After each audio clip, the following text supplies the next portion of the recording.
Good morning, my dear student.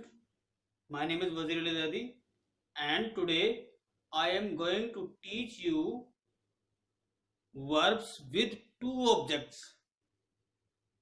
Today I am going to teach you verbs with two objects. Some verbs have two objects, an indirect object and a direct object.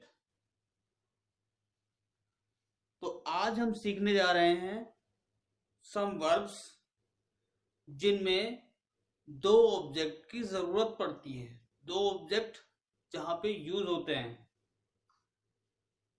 These are some common verbs. ये common verbs हैं जिनके साथ दो object use होते हैं. Give, tell, lend, offer, pass, promise, read, sell, send, show, write, book, buy, find, keep, pure, choose, catch, bring, cook, get, make, teach, save, build, peel, order. ये verbs हैं जिनके साथ दो ऑब्जेक्ट यूज होते हैं. तो वो दो ऑब्जेक्ट कौन कौन से होते हैं? नंबर फर्स्ट आता है direct object, indirect object. Number first पे आता है इनडायरेक्ट ऑब्जेक्ट और नंबर सेकंड पे आता है डायरेक्ट ऑब्जेक्ट. नंबर फर्स्ट पे इनडायरेक्ट ऑब्जेक्ट और नंबर सेकंड पे डायरेक्ट ऑब्जेक्ट. तो इनडायरेक्ट ऑब्जेक्ट क्या होता है? इनडायरेक्ट ऑब्जेक्ट लिविंग थिंग्स होता है. नॉर्मली लिविंग थिंग्स को इनडायरेक्ट ऑब्जेक्ट कहते हैं.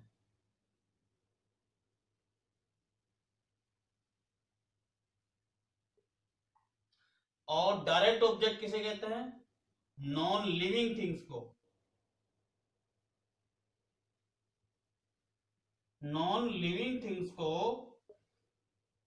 इनडायरेक्ट ऑब्जेक्ट कहते हैं.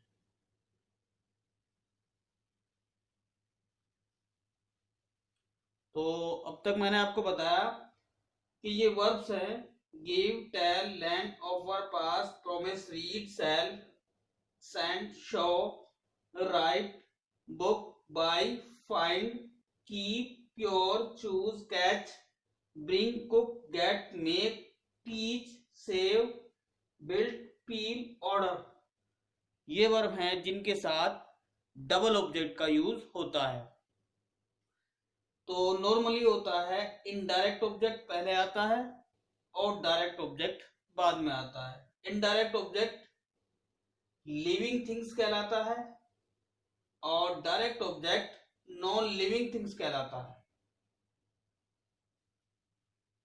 इतना नोट कर लीजिए, फिर आगे चलते हैं.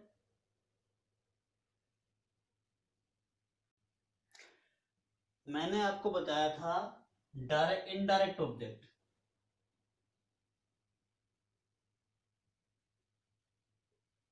इनडायरेक्ट ऑब्जेक्ट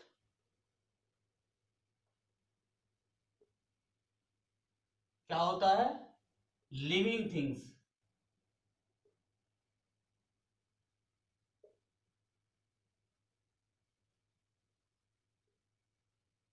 किसे कहता है इनडायरेक्ट ऑब्जेक्ट? जो लिविंग थिंग्स होता है. और डायरेक्ट ऑब्जेक्ट क्या होता है? Non living things.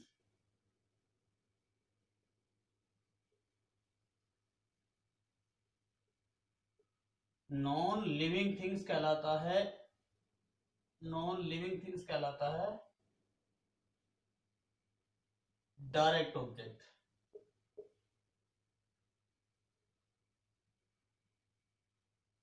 और इसको हम कैसे पहचानेंगे कि ये डायरेक्ट ऑब्जेक्ट है और ये इनडायरेक्ट ऑब्जेक्ट है?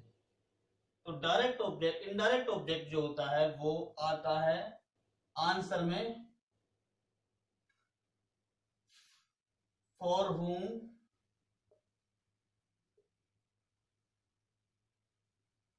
और टू whom।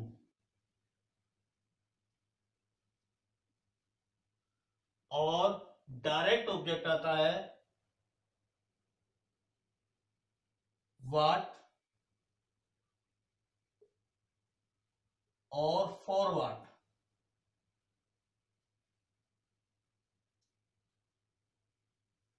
तो इनडायरेक्ट ऑब्जेक्ट यानी लिविंग थिंग्स जो आता है फॉर whom या टू whom के आंसर में आता है, और डायरेक्ट ऑब्जेक्ट व्हाट और फॉर व्हाट के आंसर में आता है। एग्जांपल देख लीजिए, he gave me a pen,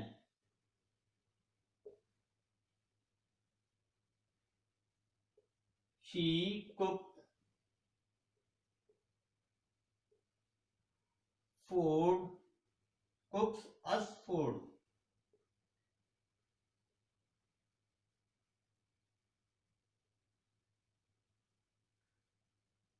my friend send me a letter,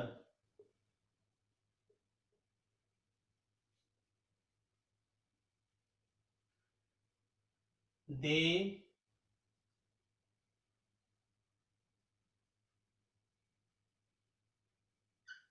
ordered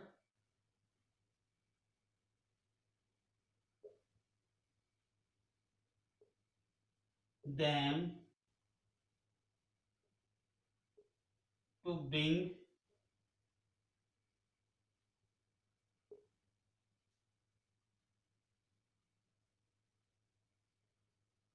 some tea।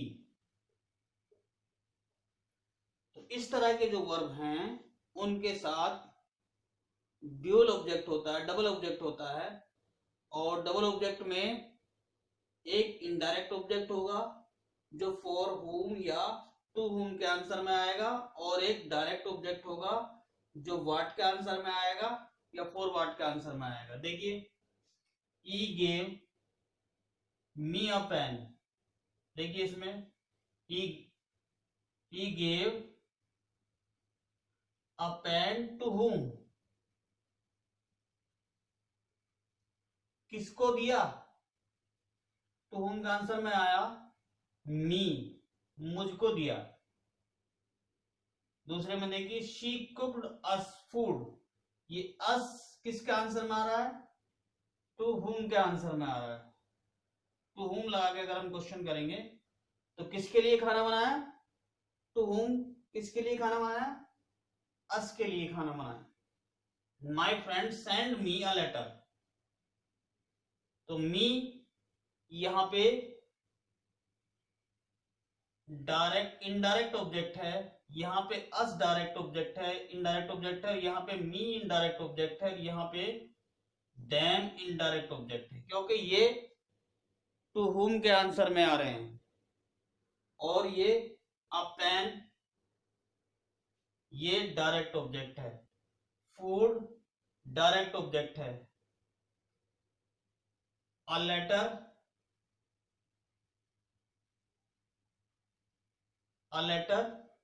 Direct object है, सम टी डायरेक्ट ऑब्जेक्ट है। तो इस तरह से ये डायरेक्ट और इनडायरेक्ट ऑब्जेक्ट होते हैं। डायरेक्ट ऑब्जेक्ट टू whom के आंसर में आता है या फॉर whom के आंसर में आता है, और इनडायरेक्ट ऑब्जेक्ट इनके आंसर में आता है, और डायरेक्ट ऑब्जेक्ट आता है व्हाट के आंसर में। जैसे पहले वाले में क्वेश्चन करें हम, he gave me what he gave me, तो व्हाट के आंसर में आएगा, ये कहलाएगा direct object. she cooked us food, ये जो फूड है ये डायरेक्ट ऑब्जेक्ट है। What she cooked, what did she cooked, तो डिड शी कुक्ड लगाएंगे तो इसके बाद जो आंसर में आएगा व्हाट के आंसर में आएगा ये फूड, तो ये कहलाएगा डायरेक्ट ऑब्जेक्ट। इसी तरह से अ लेटर, ये कहलाएगा डायरेक्ट ऑब्जेक्ट, क्योंकि ये नॉन लिविंग है और ये किसके आंसर में आएगा, व्हाट के आंसर में आएगा। तो इस तरह से ये डायरेक्ट ऑब्जेक्ट है और ये इनडायरेक्ट ऑब्जेक्ट है। तो इनडायरेक्ट ऑब्जेक्ट फॉर हुम या टू हुम के आंसर में आता है, और डायरेक्ट ऑब्जेक्ट व्हाट के आंसर में आता है या फॉर व्हाट के आंसर में आता है। तो इस तरह से डायरेक्ट और इनडायरेक्ट ऑब्जेक्ट होते हैं, नोट कर लीजिए इसे।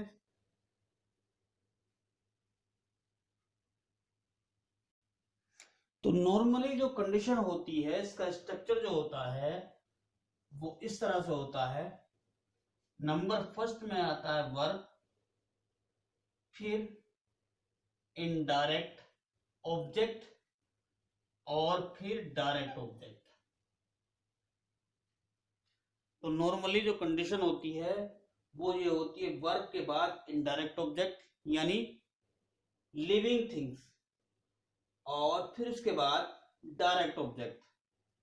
सेकंड पोजीशन ये हो सकती है, सेकंड ये हो सकता है verb plus direct object plus two या फोर प्रीपोजिशन, टू या four preposition plus indirect object.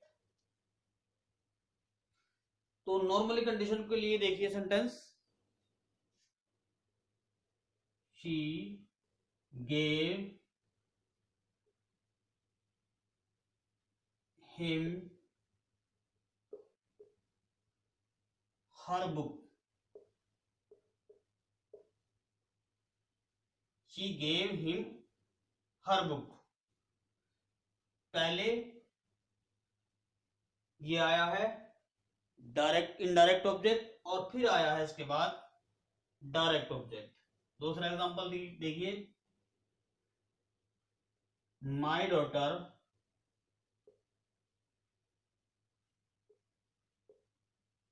wrote me a letter,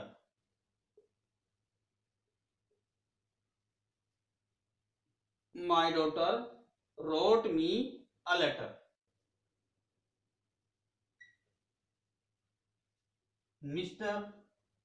Sham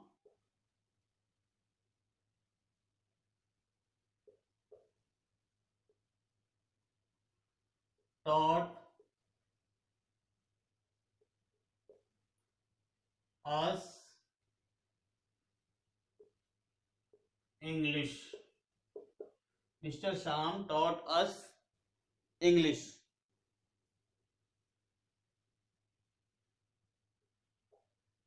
He brought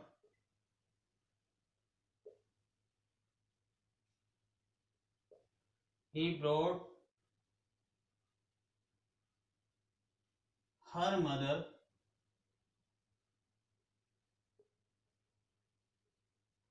some flowers।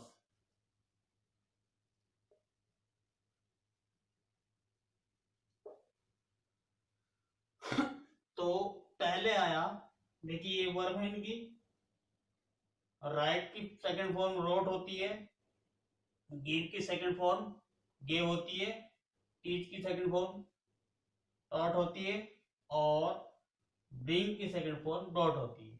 अब आइए ऑब्जेक्ट की तरफ, हिम ये क्या है आपका इनडायरेक्ट ऑब्जेक्ट, मी ये इसका इनडायरेक्ट ऑब्जेक्ट है, और अस ये इसका इनडायरेक्ट ऑब्जेक्ट है, और हर मदर ये इसका इनडायरेक्ट ऑब्जेक्ट है। तो नॉर्मली कंडीशन ये होती है, ये नॉर्मली कंडीशन है कि सबसे पहले वर्ब के बाद इनडायरेक्ट ऑब्जेक्ट और फिर इसके बाद direct object. My daughter wrote me a letter, me ये इनडायरेक्ट ऑब्जेक्ट है, अ लेटर डायरेक्ट ऑब्जेक्ट है। इसी तरह से इन सब में ये इनडायरेक्ट ऑब्जेक्ट है, ये इनडायरेक्ट ऑब्जेक्ट है, ये इनडायरेक्ट ऑब्जेक्ट है और ये इनडायरेक्ट ऑब्जेक्ट। तो नॉर्मली कंडीशन में इनडायरेक्ट ऑब्जेक्ट वर्ब के तुरंत बाद आता है और उसके बाद डायरेक्ट ऑब्जेक्ट आता है। अगर हम इसकी कंडीशन को, इसकी पोजीशन को चेंज कर दें तो क्या होता है, तो इससे पहले हमें, यानी अगर हम डायरेक्ट ऑब्जेक्ट को पहले लिख दें और इनडायरेक्ट ऑब्जेक्ट को बाद में लिख दें तो हमें ये प्रीपोजिशन लगानी पड़ेगी टू या फोर। टू या फोर प्रीपोजिशन हमें इसमें लगानी पड़ेगी अगर हम इसके ऑर्डर को चेंज कर दें। यानी अगर हम इनडायरेक्ट ऑब्जेक्ट को पहले कर दें, इनडायरेक्ट ऑब्जेक्ट को बाद में कर दें और डायरेक्ट ऑब्जेक्ट को पहले कर दें, डायरेक्ट ऑब्जेक्ट को पहले और इनडायरेक्ट ऑब्जेक्ट को बाद में कर दें, तो हमें फॉर्म लगानी पड़ेगी, वो प्रीपोजिशन लगानी पड़ेगी टू या फोर। पहले इतना नोट करिए, फिर इसको हम चेंज करके दिखाते हैं किस तरह से चेंज हो जाएंगे, किस तरह से ये इनका ऑर्डर चेंज हो जाएगा। देखिए इसका ऑर्डर कैसे चेंज होगा। She gave her book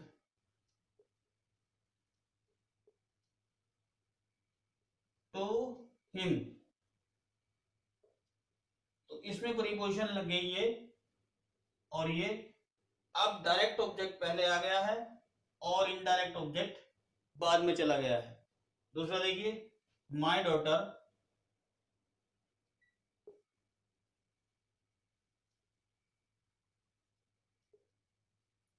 wrote a letter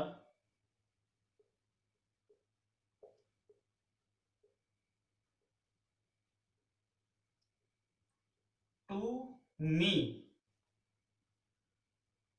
तीसरा देखिए, मिस्टर श्याम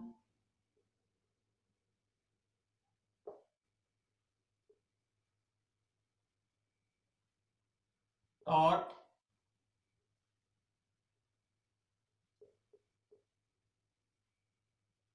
English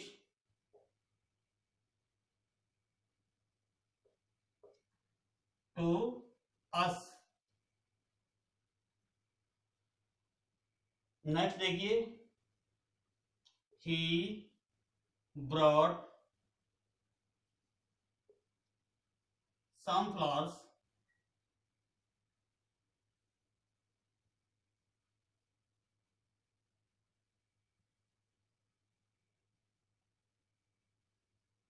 for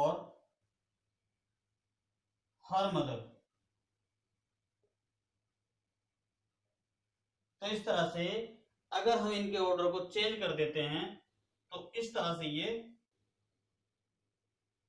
बदल जाते हैं और इनसे पहले प्रीपोजिशन टू या फोर आ जाती है। अब किन वर्ब के साथ प्रीपोजिशन टू आती है और किन के साथ फोर आती है, ये नोट करना है आपको। पहले इसे नोट कर लीजिए और फिर वो वर्ब्स नोट कर लीजिए जिनके साथ प्रीपोजिशन टू आती है और जिनके साथ प्रीपोजिशन फोर आती है। पहले ये नोट कर लीजिए।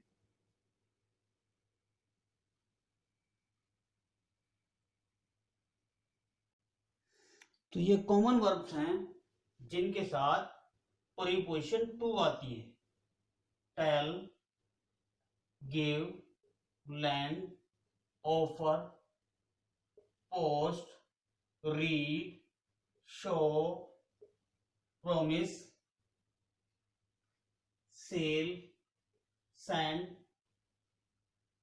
Show, write. ये कॉमन वर्ब्स हैं जिनके साथ प्रीपोजिशन टू आती है। एग्जाम्पल देख लीजिए, she told us good stories.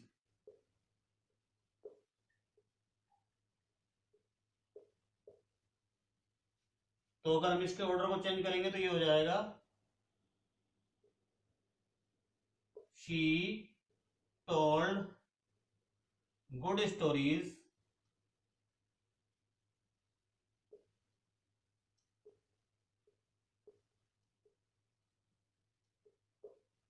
To us. तो इस तरह से इसके साथ टू प्रीपोजिशन हो जाएगा और इसका ऑर्डर चेंज हो जाएगा। दूसरा देखिए, दे गेव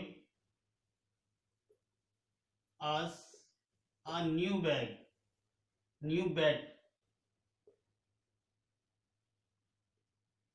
तो इसको जब हम चेंज करेंगे तो ये हो जाएगा they gave a new bat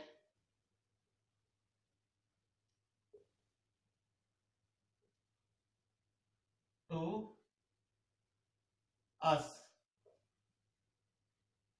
first example, second example, third example देखिए, my daughter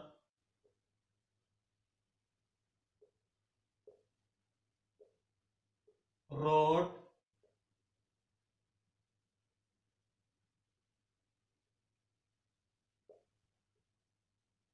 me a letter, my daughter wrote me a letter। जब इसका ऑर्डर चेंज होगा, my daughter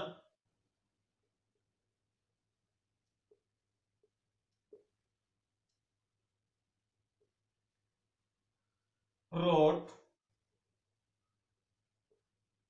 a letter to me। तो इस तरह से ये इसमें प्रीपोजिशन टू आ गया है।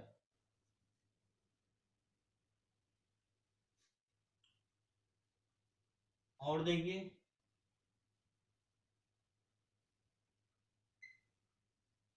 she sold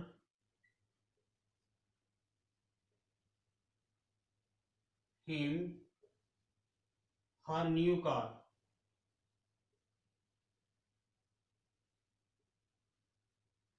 तो यहां पे देखिए किस तरह से चेंज हो जाएगा, she sold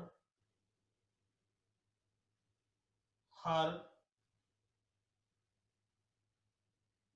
new car to him। तो ये इस तरह से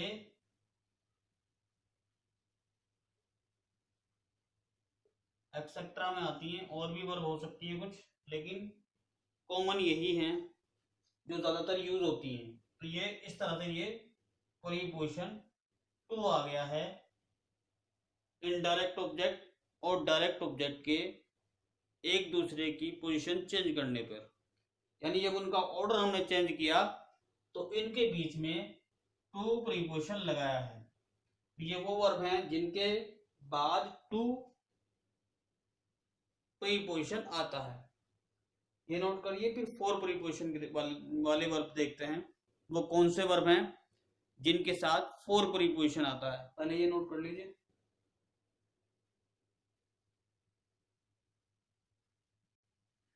तो ये वर्ब्स हैं जो फोर जिनके साथ यूज होता है, book, buy, find, keep, pure, choose, catch, make, bring, save, get, order, catch, etcetera. ये वर्ब हैं जिनके साथ फोर प्रीपोजिशन यूज होता है जब हम डायरेक्ट को इनडायरेक्ट के स्थान पर रखते हैं, जब डायरेक्ट को इनडायरेक्ट के स्थान पर और इनडायरेक्ट को डायरेक्ट के स्थान पर रखते हैं। यानी जब हम ऑर्डर चेंज करते हैं ऑब्जेक्ट्स का तो इनके बीच में फोर प्रीपोजिशन लगता है। Book, buy, find, keep, pure, choose, catch, make, bring, save, get, order, catch, etcetera, ये वर्ब हैं जिनके साथ फोर प्रीपोजिशन लगता है। देखिए जरा एग्जांपल देख लीजिए, she booked, she booked me a seat.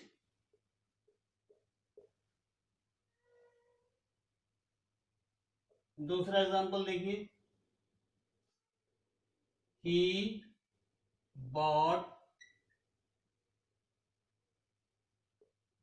he bought a new car, he bought us a new car। तीसरा example,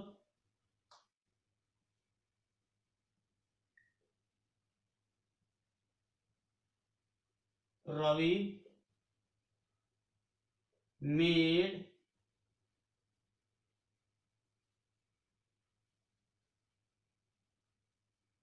them toys।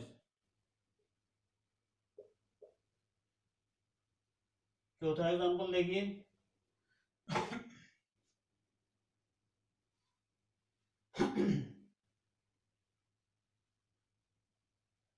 my father brought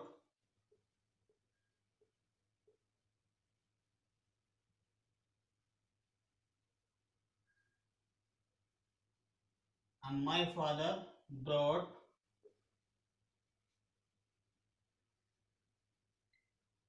him a new bike।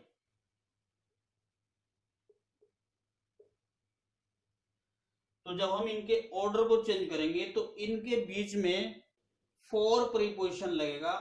वो देख लीजिए आप किस तरह से लगेगा, शी बुक्ड आ सीट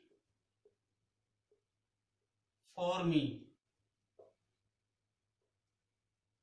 तो यहां पे प्रीपोजिशन लगा है फॉर। नेक्स्ट देखिए, he bought a new car for us।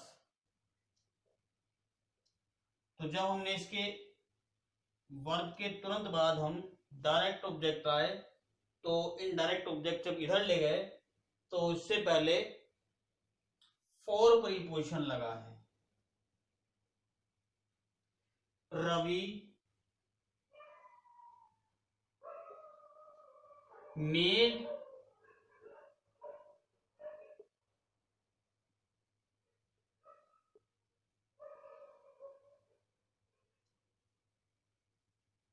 Dam लगाइए यहां पे, them. Ravi made toys for them.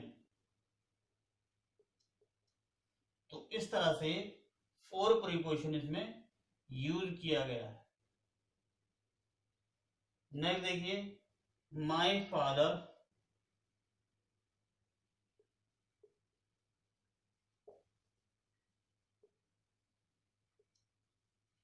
bought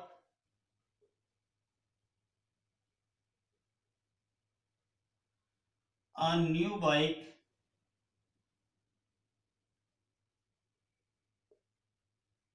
for